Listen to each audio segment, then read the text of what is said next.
History remembers her death. The world admired her beauty, but history rarely remembers her genius, her courage, her kingdom, or the woman she truly was. For more than 2,000 years, one mystery has survived them all. How did Cleopatra really die? This is the story Rome never wanted you to know. Before she became the last queen of Egypt, before Julius Caesar, before Mark Antony, Cleopatra was already preparing for something greater. She was born into a Greek dynasty that ruled Egypt. The Ptolemies spoke Greek.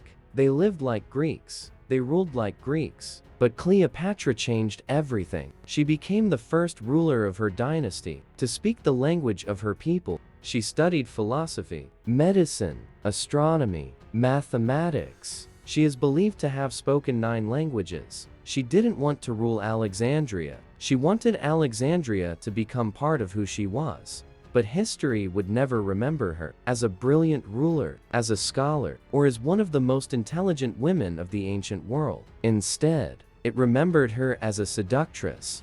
But what if history got it wrong? But if Cleopatra was one of the most powerful women in history, how did her story really end? Did she truly die for love? Did a single snake really bring down the Queen of the Nile? Or has history been lying to us for more than 2,000 years? Today, Off Limits Travel reveals the truth. To understand how Cleopatra died, we first need to understand how she lived. She wasn't born into peace. She was born into a family where brothers and sisters fought for the throne. In ancient Egypt, losing power often meant losing your life. History says Cleopatra died for love. But what if that was the greatest lie ever told about a queen? Think about it. Would the most powerful woman on earth really choose to die for a man? Or was someone making sure the truth would never survive? She wasn't fighting foreign enemies. She was fighting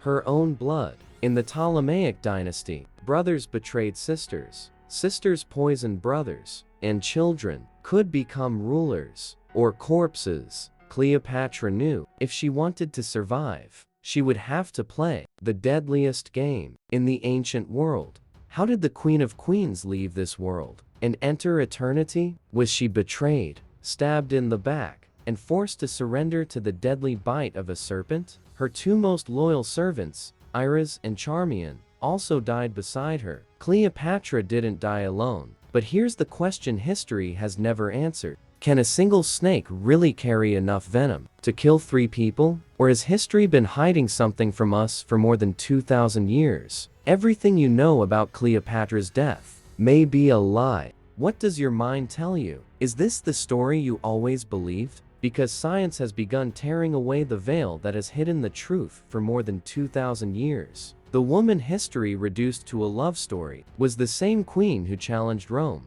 its emperors, and even her own blood. But if Cleopatra wasn't just a beautiful queen, then ask yourself one question. Who wanted her gone? Her own family? The rulers of Rome? Or someone whose name has survived for more than 2,000 years, waiting for the perfect moment to destroy her? If Cleopatra was surrounded by enemies, there was one man who understood her better than anyone else. Not because he loved her, but because he recognized her power. His name was Julius Caesar, and from the moment they met, history would never be the same again. Rome believed it was protecting its emperorate, had no idea it was creating its most dangerous queen. Rome believed Cleopatra was desperate. They were wrong. She didn't enter Julius Caesar's palace as a helpless queen. She entered as a strategist. History remembers the carpet, but the carpet was never the story. It was only the first move in one of the greatest political games ever played. Cleopatra didn't need Julius Caesar to rule Egypt. She needed him to make Rome believe Egypt could never be conquered. Caesar didn't see a beautiful woman. He saw a ruler who thought exactly like him. From that moment, they stopped being allies and became the 2 most dangerous minds in the Mediterranean.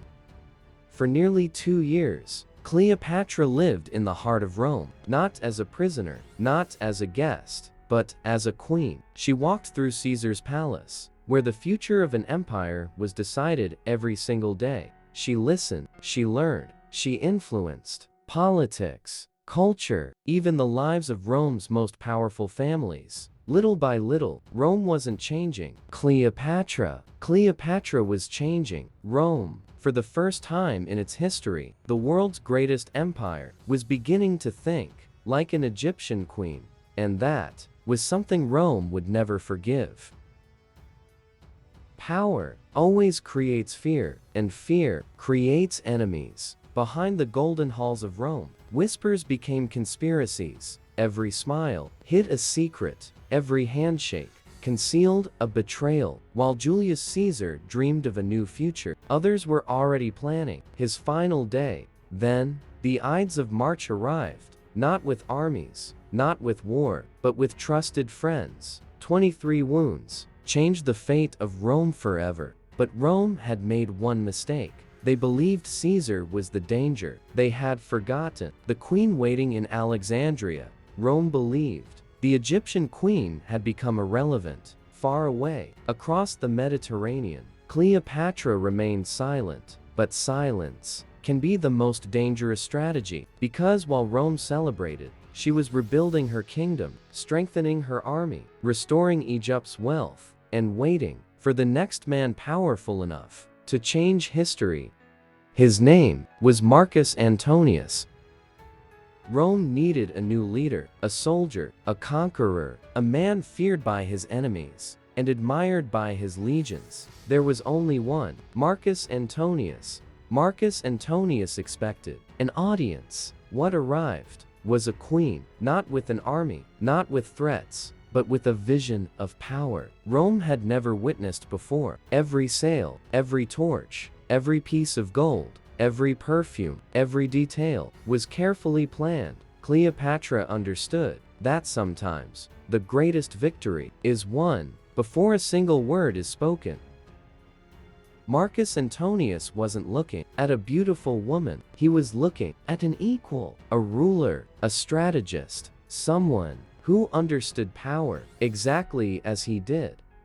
That night, no empire was conquered, but two destinies began to sail in the same direction. History remembers empires, but sometimes one woman can shape the destiny of them all. Cleopatra was not remembered because she inherited a throne. She was remembered because she refused to surrender it. She defeated betrayal. She survived exile. She challenged Rome on equal terms. She ruled until the very end. And when the moment came, no enemy would decide her destiny. Octavian had won the war, but he would never win. Cleopatra, captured, she would have become a trophy, paraded through the streets of Rome. The last queen of Egypt, reduced to a symbol of defeat. She refused, as she had done her entire life. She chose her own ending, one final decision, one final act of sovereignty. For centuries, the world believed Cleopatra died from the bite of an asp, but modern research may tell a different story. As Queen of Egypt, she possessed remarkable knowledge of medicine, of herbs, and of poisons. She knew exactly how to choose her own ending. When Octavian finally entered the royal chambers, there was no struggle, no fear, only silence. Cleopatra lay upon her royal bed, dressed in her royal robes. Beside her, her faithful companions, Iris and Charmian, faithful until the very end. Rome had conquered Egypt, but Octavian would never parade its queen. Her palace would disappear. Her tomb would become one of history's greatest mysteries. But her name would never disappear. More than 2,000 years later, the queen still reigns in history. Her name was Cleopatra, the last queen of Egypt, the woman who chose her own destiny. History still has secrets. Will you discover the next one? Off-limits travel.